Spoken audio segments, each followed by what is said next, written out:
All right, today we're going to do something a little different. I know we've been doing different things lots lately, but this one's the same but different. Anyway, today what we're going to do is we're going to talk about things to look for and to consider and what to expect when you're either buying or building a project car. So we're just going to kind of give you what we thought were the kind of the most important parts, and so we're just gonna talk about that. You ready to go, Peyton? Yeah. The first thing is budget. All right, so the budget. Do not do what I do, which is I make up a number, which is usually just whatever I decide. Actually, on these last two, I had a budget of zero. I didn't And you actually. blew it. I blew it first day, which is fine, but that was an unrealistic. So make sure your budget is realistic. You want to make sure that you have enough for the car itself, or whatever your project might be—a pickup or weird bird you weld out in the yard out of junk. Maybe your budget's $4, and that's kind of what you got, but you also have to think that you have to not only buy the car, but you have to fix the car. So that's kind of the biggest thing. Make sure you have enough to buy it and fix it. What do you think? Yeah.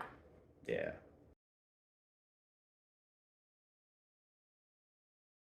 The second one is skill set. All right. What she means by skill set is your ability to do stuff by yourself, or with an assistant. Anyway, what that means is that, okay, if you look at Mr. T or the waste of money outside, and it's just a frame sitting there, do you know how to do that stuff by yourself? Do you know people who can help you, or is your skill set writing checks out of your checkbook? So these are the things that you have to consider. If you can do it yourself, you're going to save a lot more money. If you're paying someone, you're going to blow through the money really quickly. The third one is are parts available. So parts. Now, if you're doing hot rods like we've got, parts are available. But are you the kind of person who says, I want original parts? So you have to search for those new old stock parts or find quality used stuff. Or are you the person that says, aftermarket's okay, and I'll save some money that way, knowing that you might have to modify or fix them a little bit, or they might be bent, or who knows, they might just not be a high quality item. But if you go through a reputable company, typically like, for example, Speedway or Summit or Jegs, they all sell quality stuff. And some of this is you get what you pay for. So if you're paying $4 for a fender, what kind of fender are you really going to get? But you don't maybe want to spend $1,000 on a fender if you only have $4,000 total in the budget. What do you think? Yeah. Is there any advice you have on that? No. It's helpful. I I'm not even sure she works here. do too. The fourth one is condition. Okay, so now when we can use all of our piles of junk, the waste of money, condition, there isn't one. It's a frame. Mr. T, it's rusty. There's holes in it, and there's a frame that not sure I can use anything on it besides just the frame rails. So then you get into Troublemaker. Now remember, Troublemaker had two parts. I had to find a frame, and then I had to find a body, and then you know what else I did? Then I bought a whole other car, and then I bought a body, and yeah. So anyway, to find the parts that I wanted, then you have to figure out how dented is it. Now, when it comes to an original Model A Roadster body, I didn't care. Remember, it's the car of 1,000 dents. It really is.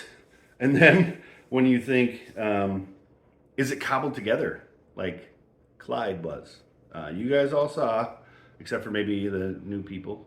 Anyway, go back. If you're new, go back and take a look at old Mr. Clyde there when we first got him home. I didn't like him. I still don't really like him. Or is the condition more like Bonnie, where you wrote a check and you just twisting the key? all things to consider when you're about to spend some dough.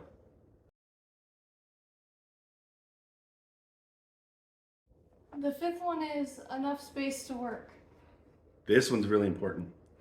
Now, I know that on the TV or on the interwebs, we look like we have a garage mahal here. We have a 24 by 24 shop. We downsized 9 feet from the one we had on the house that we sold. So I lost 9 feet of space. Now, anybody who saw in the wintertime, did I have 3 cars in here? Yep. And could we walk around it? Hardly. Did we have room to work? Yeah.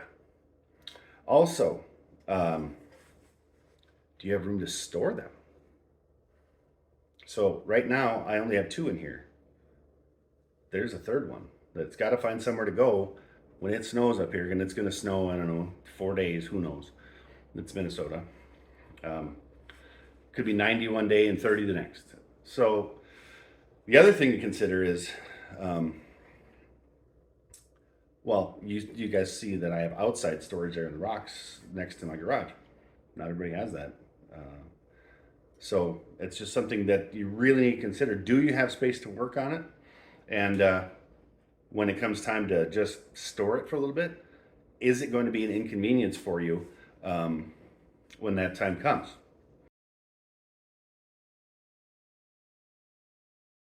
The sixth one is, do you have the tools? Can't have enough tools. Anyway, that's another one, because let's say you decided to do what we did with Troublemaker and buy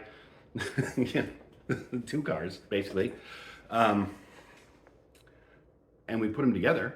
But do you have the right tools to work on it?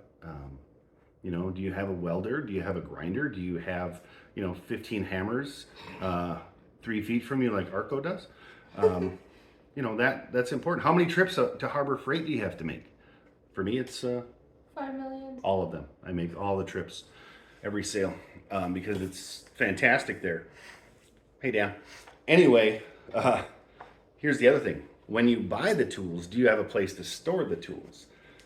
Toolbox, tool cart, or you just have a plastic case for them. Let's hope you have just, somewhere that's secure and not going to get your tools lost, because I know for a fact before I had enough tool storage, I lost plenty of tools. Here's the other thing. If you can't afford that to buy them, or if you just like, hey, I don't need, a Schmeckman wrench or whatever. No, I don't think there's a Schmeckman wrench, but for this, let's pretend there is. Do you have a friend that's going to borrow it to you? Now, somebody rolls up in here and asks me, hey, could I borrow a tool? We better know each other pretty well. My Army buddies, yep, about 9 of them.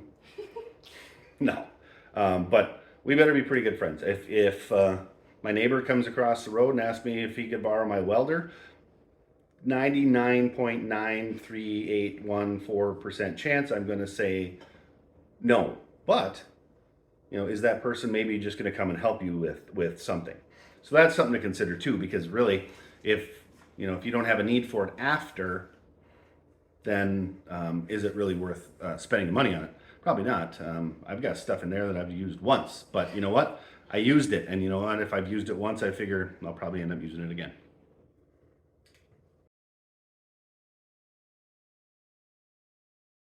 Seventh is, what are you going to do with your parts? All right. What you're talking about is, do you have a place to put them? Now, if you take off a part, are you concerned about it? Is it going back on? Where are you going to put it? Now, of course, sometimes you can store it in the car, in the trunk. That's a good spot. With Clyde, we stored a lot of stuff in it. On top of the seats and stuff. We did that in the trunk, was another one. Troublemaker, we don't have a place in it to store anything. There's really no floor right now. But luckily, we don't have to right now. Do you have a space for stuff you take off that you're not going to use again? What are you going to do with that? Is it just going to sit in your garage in your way and you're going to step on it? Because that's not good. You end up falling down and hurting yourself. You don't want that. That's why I always tell Peyton, make sure she don't run in the garage ever. If there's a fire, don't even run. You know, I mean, look, I started Clyde on fire. We didn't even move because we were already outside. Oh yeah. Yeah, but we won't talk about the fire. Clyde's kind of a drama queen. Anyway, I think I've said that. But really, that's something things you got to think about. Okay, it snows here. Am I going to need those fenders before it snows? Am I going to need them during the snow? Where am I going to put them? Because if you put them out in the snow and you get 18 inches of snow, 18 inches of snow on top of it, plus anything that's happened before.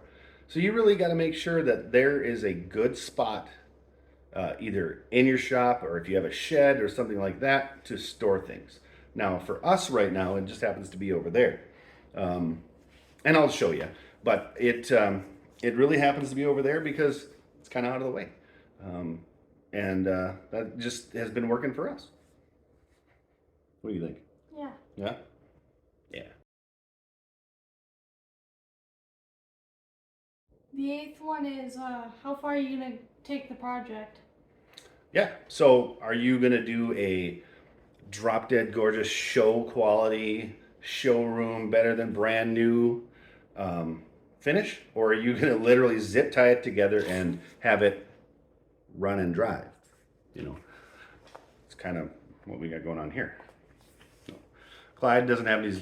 Yeah, Clyde has some zip ties, but it's only holding the spark plug wires together, I think. Anyway, Troublemaker on the other hand, right now, could I drive it? Yes, I can start it up and I could drive it. The body's not attached. You know, right now it's got screwdrivers holding it into place. The windshield is literally just sitting on it. You know, so of course we're still working on it.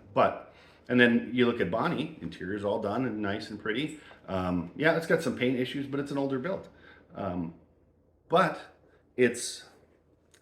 if you want to have a show car, well, let me ask you this. Why would you have a show car? You don't want to drive them. They get scratched or whatever. I had a dog jump on my Jeep last night. I don't want to talk about that either. So we're not talking about the fire on this one or the Jeep thing. Not even sure why I brought them up. You know what? Just forget it.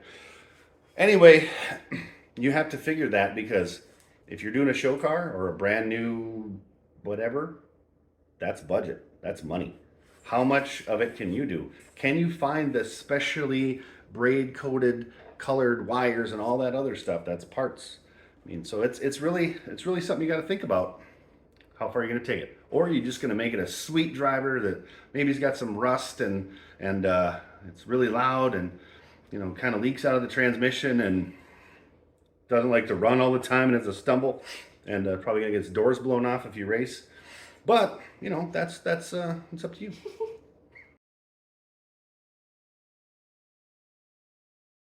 The 9th one is plan on compromising.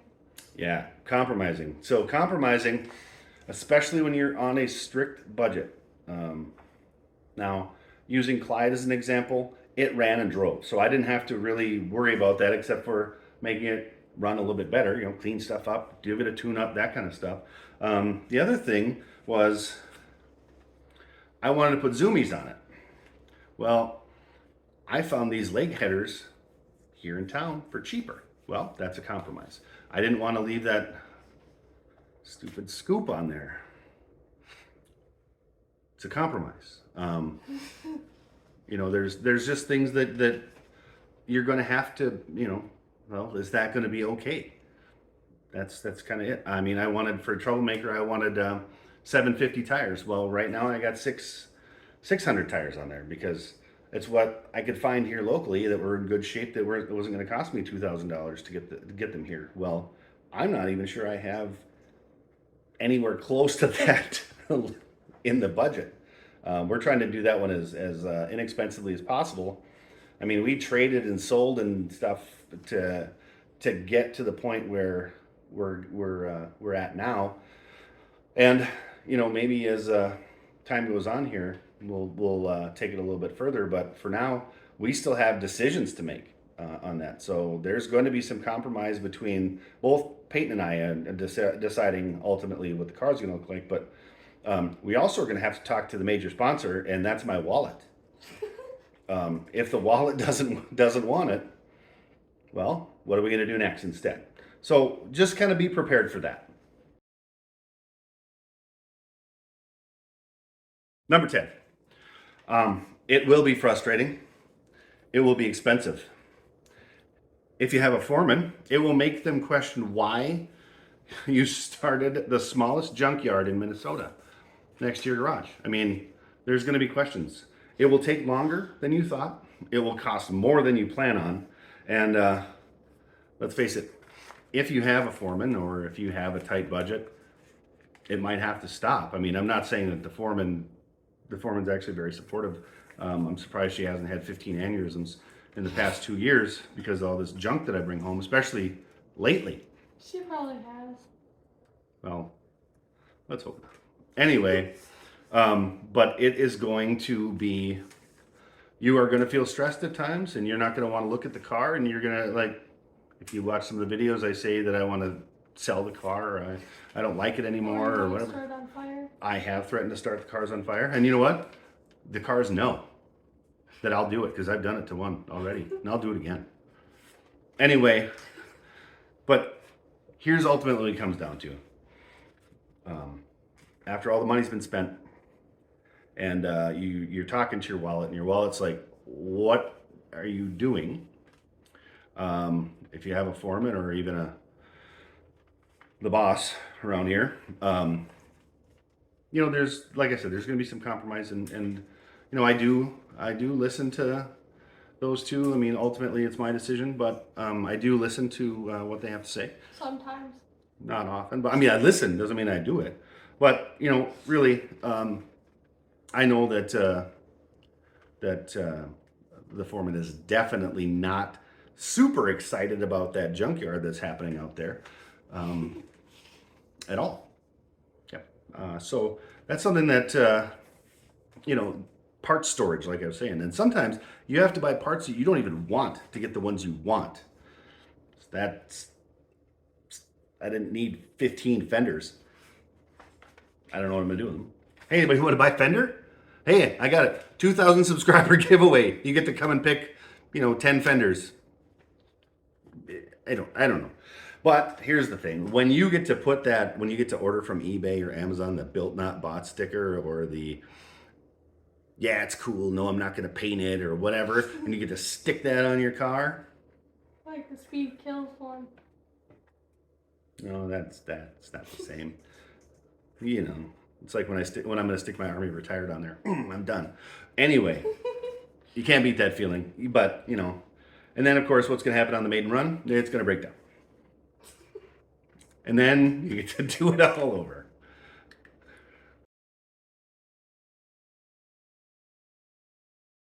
There is one bonus to this list that we didn't talk about, and that is the non-project. Now, when we brought Troublemaker home and it was in 2 pieces, and there was, you know, we had no idea. We still have no idea how we're going to finish it out. For sure.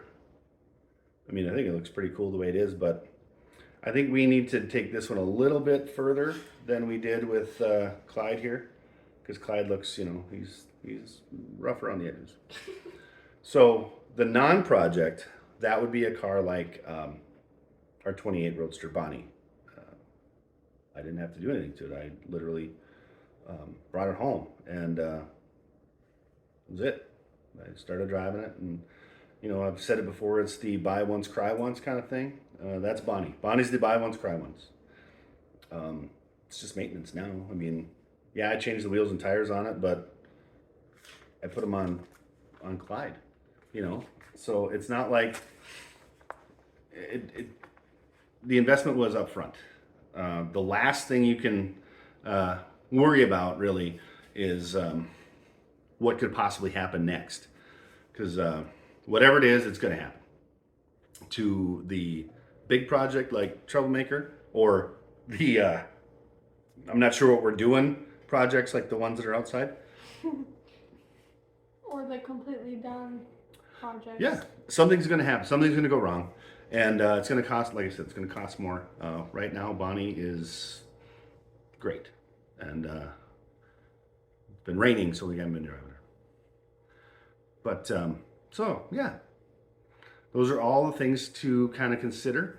And you know, if you're not thinking about those and being realistic, you know, I joked around about having a zero budget. No, I knew kind of what we've got in it as far as for now Clyde. I wanted the project car for Peyton. She was talking about it, so I gave way too much for the car as a credit on the trade. But you know what? I don't care. Troublemaker, on the other hand, that's all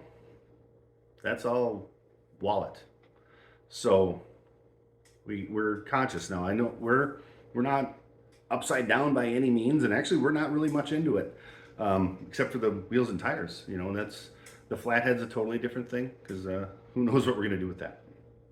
Anyway, it's kind of the things that just to put in the pocket and keep Jeremy away from your wallet and that kind of stuff. Commander Giggles is back. That's cool. All right.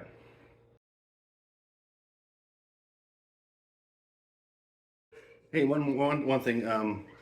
Make sure on the 19th that you guys go up to Big Falls for Arco from Outlaw Edge's car show. It's 11 to 3. It's going to be a great time. He said there's going to be some pretty cool stuff. He kind of gave me a behind the scenes, three things that are coming that are pretty sweet. I already told you, Troublemaker is going to be there. So make sure you come out and check out Arco's show. Welcome to Outlaw Edge. Sorry about the crappy camera work. Oh, sorry about the crappy camera work. Hope you guys enjoyed the video. Don't forget to like and subscribe. Keep on, Mitch. Have a great day.